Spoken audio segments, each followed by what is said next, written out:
Hello guys, how's it going? My name is Dal. Recently, I've been getting messages from you guys asking me what class should you play for the patch 9.2 when it comes to PvP content, either as a potential main to no life into the next expansion of Dragonflight, or possibly a fun alt to enjoy during your free time. In this major content update, we saw every class and spec get upgraded with either powerful tier set bonuses or some of the strongest double legendary combinations, while every popular PvP spec of the last season obviously got better with these upgrades. We also had some of the less represented specs seeing the biggest improvements, gaining more popularity in arenas, and even seeing a better representation at the high-end content. So while I usually advise players to just play the class that you enjoy the most, I do love highlighting the underdog. So in this video, I wanted to highlight the playstyles that we saw the biggest improvements from for PvP as of the patch 9.2, in case you thought that these playstyles weren't worth your time. Maybe one of them will become your next favorite class to sink all of your time into.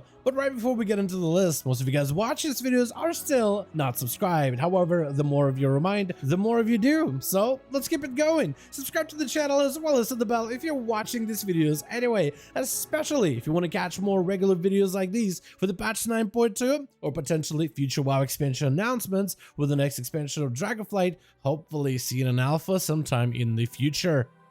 The first playstyle on this list that really saw some of the biggest improvements will be the Unholy Death Knight, where their damage for patch 9.2 has been massively improved. Last season, the class of Death Knights saw a lack of popularity, but in season 3, they really are flourishing. For Unholy specifically, you have access to Death Coil bursty builds, or an alternative, a pet-focused playstyle utilizing your tier set bonus, or a Festering Wounds build focused on reducing your primary target's healing. And this variety of gameplay leads to numerous ways of dealing with various PvP situations. Their tier set is super iconic, feeding into that necromantic gameplay of summoning more armies of the dead to fight by your side, while also amping up your pet damage overall. This is a spec that saw buffs after buffs after buffs over the last few updates, and in 9.2 this damage really goes to show. And all this damage is amped even further whenever you play the Necrolord Covenant, your best Covenant choice for PvP, giving you a valuable burst window while you generate those resources as you claw at the target, together with all the disruptions that Death Knights have with grips as well as A-Bomb Limb and future upcoming patch 9.2.5 upgrades that getting towards the AMZ, which is going to see a bigger value increase against caster classes. With how prominent mages and warlocks are, Death Knight is the perfect class to shut them down for the patch 9.2.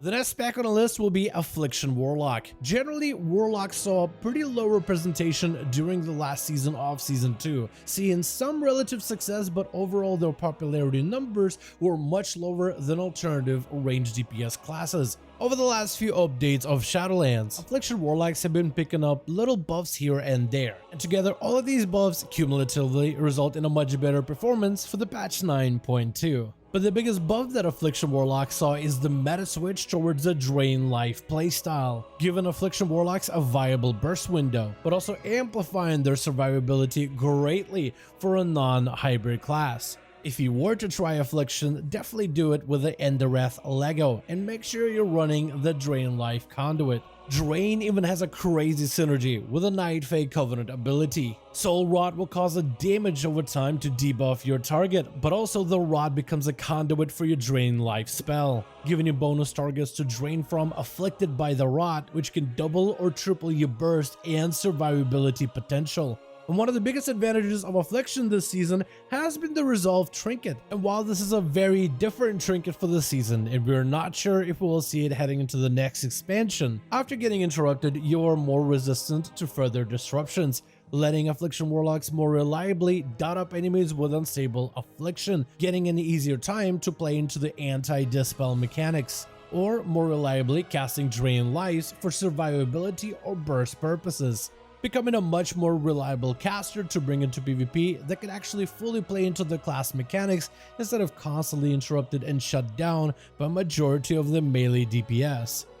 The Outlaw Rogue is the next spec on this list. This spec has become extremely popular at the high-end content as of recently, and while overall the population numbers of this spec are still relatively low, the high-end performance of this spec is excellent as more players are discovering this playstyle's competitive edge. You can either play Outlaw as a Venthyr Covenant and gain some valuable burst on your enemy target, utilizing the talent of Dreadblades and the Venthyr Flagellation to deliver some great potential bursty damage, or opt in for extremely high sustained damage with the Kyrian Covenant. The Kyrian Covenant in particular really does exploit that cooldown reduction aspect of this spec. Restless Blades naturally gives you cooldown reduction on many of your abilities, with the Kyrian base ability and the legendary granting you even more combo points that you're investing into back-to-back finishers. The Kyrian Rogue ability also comes with natural cooldown reduction if you play the mechanical Soulbind. Vanish cooldown can be reduced by Restless Blades, and with frequent vanishes, running the Shadow Dust legendary exacerbates the cooldown reduction even further. Blind has a shorter cooldown, passively with a talent. Float Like a Butterfly PvP talent adds evasion and feint as part of the Restless Blades rotation.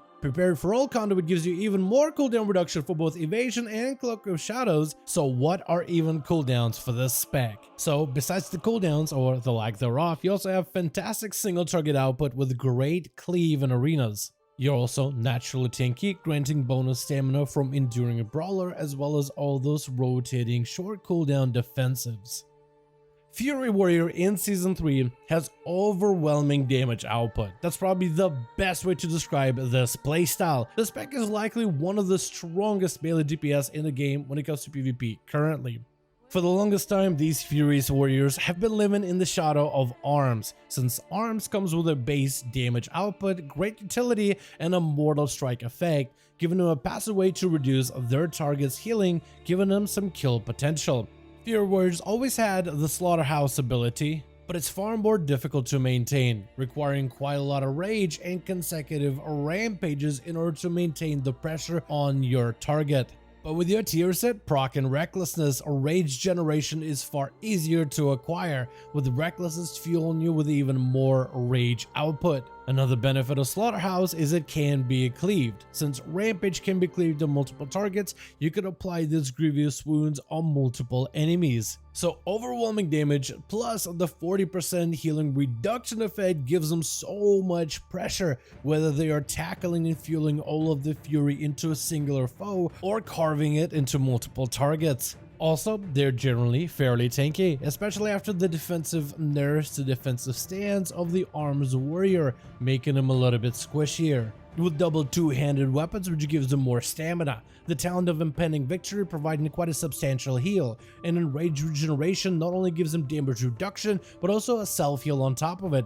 Combined together with the warrior utility of Spell Reflect, Rallying Cry, Intervene, AoE Fear, and the AoE Slow, the Fury Warrior has everything it needs in order to be able to dominate their foes in arenas and crush them with overwhelming might. The spec of Frostmage has always been a fun playstyle when it comes to PvP, but it wasn't really all that popular during Season 2, especially with how effective the spec of Fire was. The biggest crux to Frost is just how much it needs to cast, with Frost Bolts generating Fingers of Frost procs as well as Brain Freeze procs and Mastery stacking. A lot of your damage as well as PvP control with slows and roots requires you to regularly cast Frost Bolts. The Season 3 Resolve Trinket makes casting far easier and more reliable. The Necrolord Covenant also gave this spec a little bit more of a damage potential. The Deathborn ability transforms you into a skeletal mage, letting Frostbolts cleave, which means better control over multiple targets. Firing Frostbolts while in Deathborn stacks up the Deathborn damage amp thanks to the Necrolord legendary, which gives Frost Mages some deadly potential. And all of this damage seamlessly synergizes with your Frosty spells, slowing down your targets, stopping them in their tracks with roots, and even blocking them off with massive ice walls, which allows your crowd control to actually gain some massive benefit now that you can reliably cast your spells and play your specs playstyle. This reliability makes him far more playable, and once the spec became playable and reliable, it's seen a massive explosion in players picking it up for arenas as well as battlegrounds. Now ignoring the Frost Mage is just like ignoring the Frostbite, which is going to lead to a very bad time.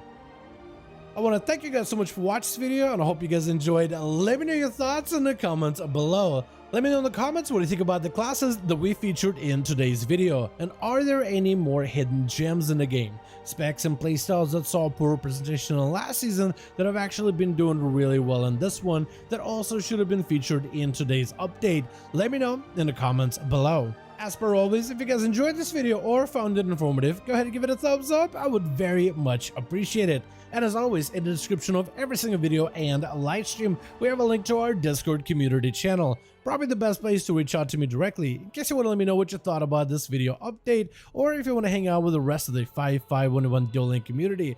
Join our Discord to join part of our community. But otherwise, thank you guys so much for watching. I do hope you guys enjoyed. Let me know your thoughts in the comments. And as always, I'll see all of you guys in another video.